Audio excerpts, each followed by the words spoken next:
mixture for really big bubbles. I know what can help me. Science!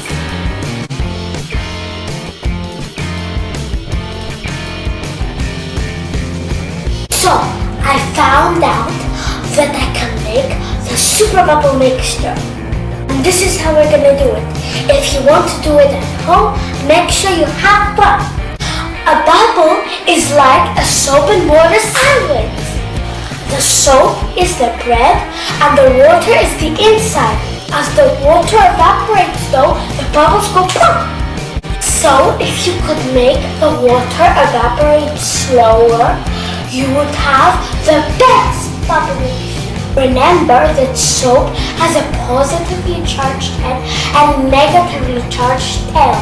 We can hold the water inside and create a bubble. As the water evaporates, the bubbles go pop. So how can you make your bubbles be bigger and better? Cornstarch and glycerin will make the water evaporate slower.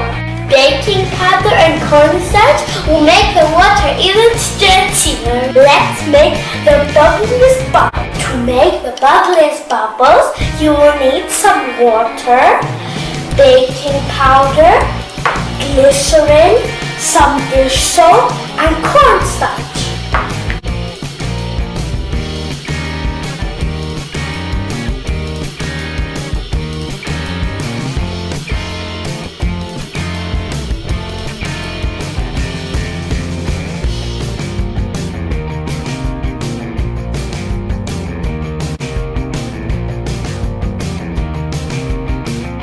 And now you have to let it sit for at least 1 hour.